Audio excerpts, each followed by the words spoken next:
Someone called me from a number I didn't recognize. Who could it be? I wondered aloud as I picked up the phone and said, "Hello." The voice on the other end responded, "It's me, Kevin, your son. Look, I get that you and Dad aren't together anymore, but you need to start acting like a mom. I'm in high school now, and I can't keep dealing with your problems forever, okay?" Confused, I asked, "What do you mean? Why are you calling me?" Kevin's tone turned sharp. "I'm telling you, you need to pay my child support and school fees, and do it soon. It's because of what you did, cheating and all, and now you're trying to get money from Dad. You're out of your mind." His words made me angry. "Kevin, who is this? I never had any children." "What? Are you kidding me? Are you in denial?" He shot back. "Stop playing games." Kevin must think I'm joking, but I'm serious. Like I said before, Kevin isn't my biological son. About 14 years ago, I was married to my ex-husband for about 3 years. During that time, our relationship didn't change much, and I thought we got along pretty well. We often went out together on our days off. My ex-husband had a busy job that required him to travel for work about half of the month. I knew about this from the beginning, so I wasn't too worried about it. The only thing that bothered me was the topic of children. Before we got married, I really wanted to have kids soon. We both had our own plans and priorities though. Even though I thought having kids was the right thing for us, I didn't want to push him if he wasn't ready. So I was patient and didn't rush him into anything. After 3 years of marriage, my ex-husband hadn't mentioned having children, which started to bother me. Finally, I brought it up one day. "What do you think about starting a family now? 3 years have passed, and waiting longer could make it harder for us to have kids." "Yeah, but work is really hectic right now." "When will it not be hectic?" "Seriously? You've been saying that forever, and we're still in the same place." "I understand work is busy, but if you keep using that excuse, it makes me wonder if there's more going on than just work." "What do you mean by that?" "I haven't done anything wrong," I said, feeling confused. The conversation felt strange. I didn't suspect my ex-husband of cheating, but I was concerned that things might start to seem suspicious. However, his reaction made me think otherwise. He's keeping something from me? I thought to myself. With that in mind, I decided to investigate. As I looked into his words, actions, and his behavior when I questioned him, I discovered the truth about what he was really doing on his business trips. It wasn't just cheating, it was much worse. My husband was living a double life. Half the month he was with me, and the other half he was with another family. The most shocking discovery was that this other family included a child. That child turned out to be Kevin. Did you just call me? Kevin was only about 2 years old then, too young to fully grasp what was happening. It was a situation with mixed feelings, fortunate and unfortunate at the same time. Knowing someone would get hurt, I decided to talk to the other woman later. She seemed to have heard about me from my ex-husband, nodding slightly when she saw me. From our first meeting, she didn't come off as particularly friendly. Amidst the tension, we quickly got to the point. I brought up everything that troubled me, whether it was acceptable for my ex-husband to lead a double life, and whose child Kevin really was. Without any hint of regret, she calmly answered, "Carly," confidently stating she was Kevin's mother. It seemed my ex-husband had kept this a secret from me, but she had no qualms about it. I couldn't help but feel overwhelmed by the situation.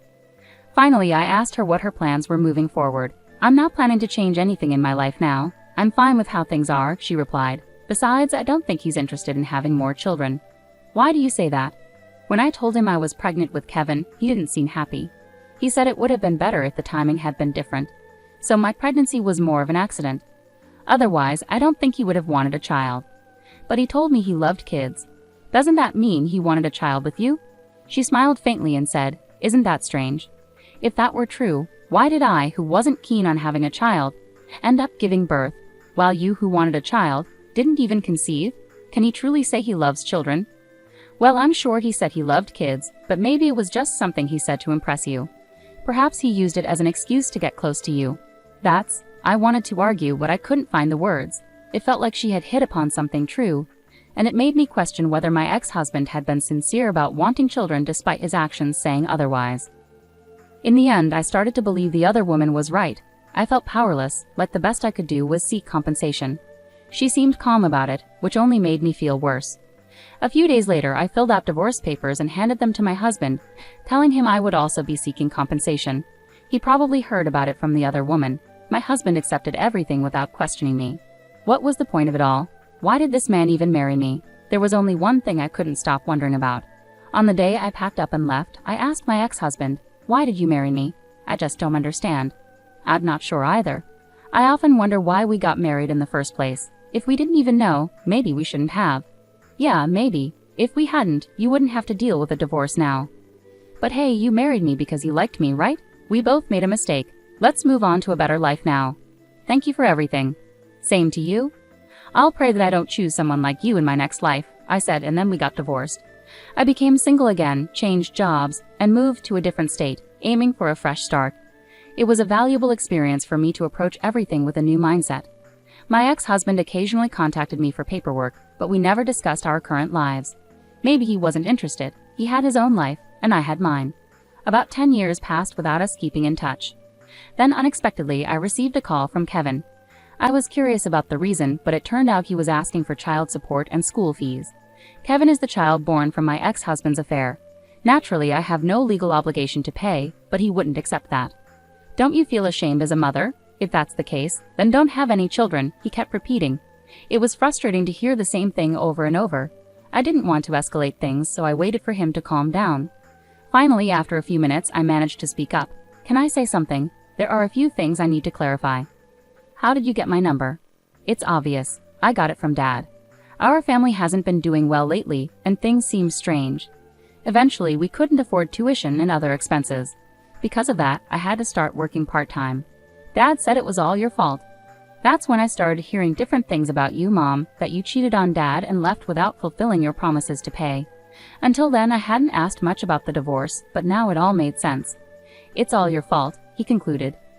I see. I finally understood why he was so angry. If what he said was true, any kid would be upset. But my ex-husband had lied to Kevin, and unbelievably, he had turned Kevin against me. Hearing this made me furious. It's a hassle for my ex-husband to reappear in my life now that we're divorced. However, it's also heartbreaking to see Kevin being misled like this. From my point of view, he's a stranger, but I couldn't just ignore the situation and walk away, saying it's not my problem.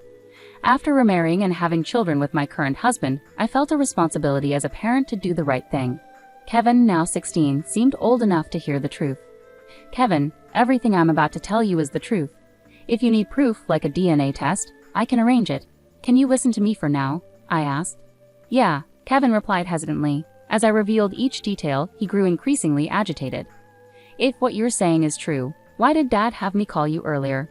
Kevin asked, confused. Kevin, you mentioned you're working part-time. What are you doing with the money? I inquired. Saving it for me. Our family's been struggling financially lately, and I wanted to help out with debts. High school isn't mandatory anymore, so I don't need much, he explained earnestly.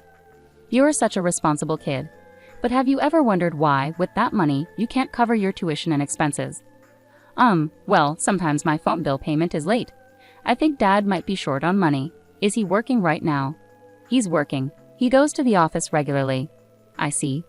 I have a bad feeling about this. Could it be that my ex-husband is using Kevin's money? With that suspicion in mind, I decided to look into my ex-husband's activities once more. Kevin, can you give me about 3 weeks? Haha, sure, that's fine. And please don't tell Dad about what we talked about on the phone, okay? Okay, I won't. So I decided to investigate my ex-husband further. I hired a private investigator and waited anxiously for the results. Some might say I'm going too far, but everything I do is for Kevin's sake. I wouldn't go to such lengths for anyone else. Even if people think I'm crazy, I don't care. Would I abandon a child who looks like he's on the verge of collapsing right in front of me? Absolutely not. I refuse to become that kind of person. Above all, I felt a deep anger towards my ex-husband for deceiving Kevin. Filled with this anger, I waited for the private investigator's report for 3 weeks. When the results finally arrived, I was shocked and furious. It turned out my ex-husband wasn't currently employed full-time. He was working as a temporary worker and had recently been laid off. Instead of actively seeking new opportunities, he was spending his time idly drinking or playing cards. Kevin believed his dad was working because he often dressed in a suit, but the truth was he was unemployed and not actively searching for a job. What angered me most about my ex-husband was how quickly he acted remorseful in front of Kevin. Seeing his dad like that, Kevin felt sorry and willingly handed over all his part-time job earnings. Little did Kevin know, his money was being squandered on gambling and drinking by his father. This situation couldn't be ignored. First and foremost, I needed to take action to help Kevin. With that in mind, I called my ex-mother-in-law, relieved that I hadn't deleted her number from my phone book. Hello. Oh, Ava. It's been a while. How have you been? Long time no see. What's on your mind? Is everything all right? I explained the current situation to my mother-in-law. During my marriage, she and her sister-in-law had been at odds with me. After the divorce, we hadn't kept in touch.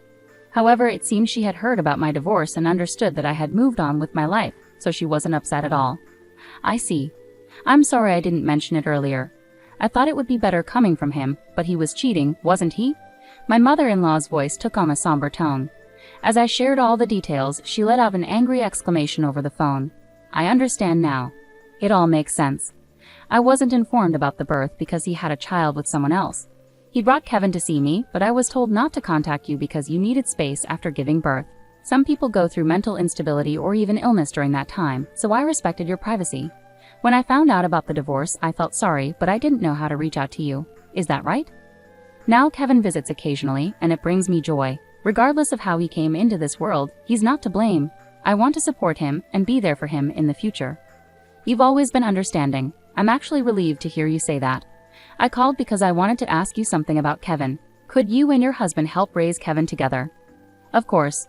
Kevin worked so hard to earn money from his part-time job, only for it to be wasted on gambling. I think it's crucial to have a serious talk with him about that. I trust you to handle it, but I believe Kevin is sacrificing his future to support his father. Please let him live freely with you and his grandfather. My mother-in-law assured me that she would take care of Kevin, and thus his immediate situation was resolved. Now it was time to confront my ex-husband. I decided to contact him and arrange a meeting. I was furious at him for deceiving me. When I arrived at the cafe at the agreed-upon time and saw my ex-husband, he looked noticeably worn out. It's unusual for you to reach out to me, and wow, you look older. Anyway, what about Kevin? So you already know. Let's get straight to the point. Why did you have Kevin call me? What were you trying to achieve? I was desperate. Money's been tight lately. I lost my job due to a fraud accusation, and Kevin's mother disappeared out of nowhere. It feels like everything's slipping away from me, but my mom and Kevin still think I'm employed. It's easy to fool them as long as I act remorseful. Kevin is your son, right?